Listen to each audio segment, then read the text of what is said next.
IVA Technologies avec la REFNUM voilà, qui s'est décentralisée sur le stand du MEDEF ici toute la journée. Et on va retrouver nos amis du BCG avec ce baromètre très intéressant. Donc tout au long de la journée, on va retrouver les différents associés, bien entendu. À l'occasion de cette REFNUM, le MEDEF et BCG qui publient la deuxième édition de leur baromètre consacré à la maturité digitale de la France. Bonjour Alexandre Aractingy. Bonjour Fabrice. Alexandre Aractingy, directeur associé au BCG. Alors on a pu entendre tout à l'heure avec votre collègue Jean-Michel les enseignements généraux de l'étude. Hein. Oui. Si la France elle a accéléré depuis 2019, hein, c'est ce qu'il nous expliquait, et que les entreprises ont bien adopté le numérique évidemment dans leur usage quotidien, bon, il y a encore pas mal de choses à faire. Et notamment du côté des pouvoirs publics, hein, justement. Voilà, il insistait beaucoup sur ce point tout à l'heure, Jean-Michel. Hein, voilà. Une montée en puissance du numérique, elle n'est pas nécessairement neutre pour l'environnement. On en parle nécessairement. Là, il y a peut-être des a priori, des choses un petit peu préconçues. C'est pour ça que vous êtes là, justement pour ça. Comment est-ce que les chefs d'entreprise font pour concilier le recours au numérique et les objectifs environnementaux, quelque part? Est-ce qu'ils ont commencé à réduire cette empreinte ? Qu'est-ce que dit ce baromètre BCG que vous avez coordonné? Allez-y Alexandre. Exactement, merci. En fait, l'empreinte du numérique, ça va dans deux sens. Il y a l'empreinte du numérique en lui-même et il y a le numérique au service de la réduction de l'empreinte de l'entreprise. Et ça peut aller dans deux sens différents. Puisqu'il y a un premier sens qui est, si j'utilise beaucoup de numérique, alors je vais émettre beaucoup dans ce qui est lié au numérique. Je vais consommer des terres rares, je vais consommer des ressources pour faire un nouveau PC, un nouvel iPhone ou pour consommer de l'énergie.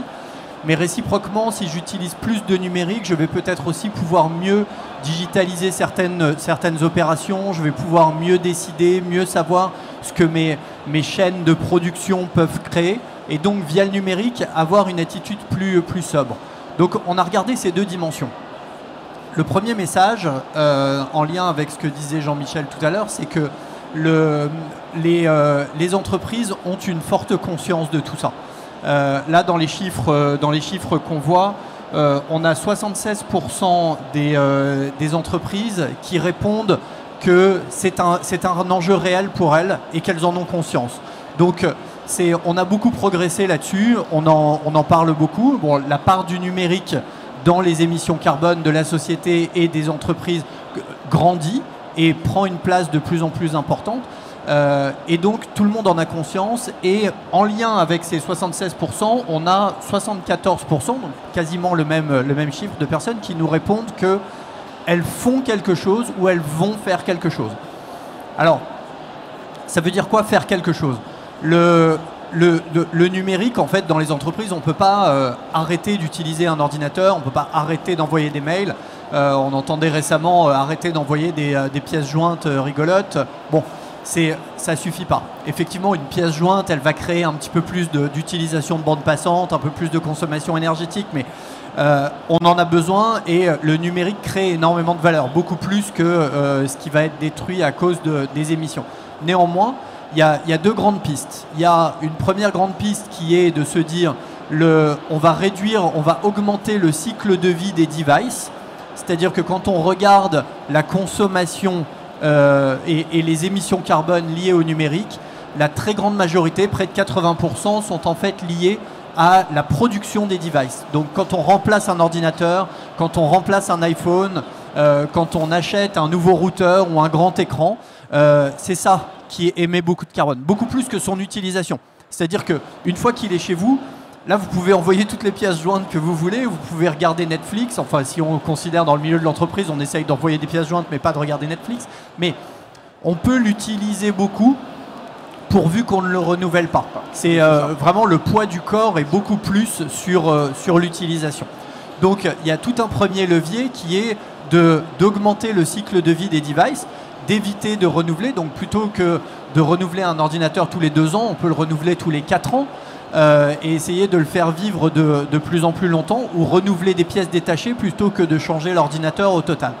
De la même manière, on n'est pas obligé de passer au dernier iPhone. Moi récemment, on m'a remplacé mon iPhone alors que j'avais un 11, on est passé au 13. Était-ce bien nécessaire ? pas forcément. Qu'est-ce que vous en avez fait? Est-ce que vous l'avez jeté? Non, je rigole. Heureusement, il est parti dans une chaîne, j'espère, de seconde main, mais c'est pas forcément nécessaire. Donc les entreprises nous répondent justement que oui, elles ont conscience de ça et qu'elles ont engagé une série de leviers pour essayer de réduire les émissions liées au numérique.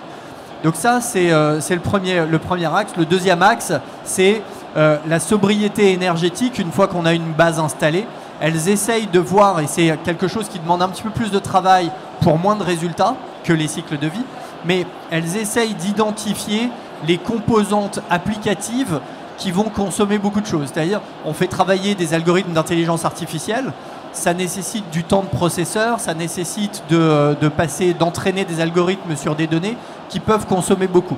Les entreprises les plus avancées aujourd'hui essayent d'identifier quelles sont les zones dans leur système d'information qui consomment le plus et donc de réduire également.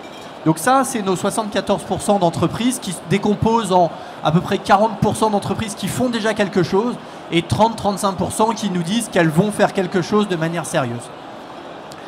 Donc ça, c'est pour toute la première partie qui était le Green IT. Donc j'utilise du numérique de manière plus sobre. La deuxième partie qui est comment est-ce qu'on utilise le numérique pour être plus sobre. Là, les entreprises y réfléchissent et donc voient bien quels vont être les leviers. Et aujourd'hui, on voit le plus gros levier, c'est la réduction des déplacements. On fait de plus en plus de visio. On voyait la dame de Digital Africa. Bon, on fait de plus en plus de visio. On prend moins l'avion, donc on va réduire. Et on va essayer de continuer comme ça. Et surtout, on va essayer de mieux transformer en digital les chaînes de production, plus d'aide à la décision pour réduire les émissions des core process des entreprises. Voilà où on en est aujourd'hui. Très intéressant. On applaudit très très fort Alexandre Arctingy, donc associé au BCG. On retrouvera nos amis du BCG pour un autre enseignement de ce baromètre un petit peu plus tard. En début d'après-midi. Toujours évidemment en début d'après-midi sur ce stand de l'AREFNUM, du MEDEF, ici au cœur de Viva Technologies. Tiens, justement, dans un instant, on va prolonger la conversation avec un cas concret. Restez avec nous, à tout de suite.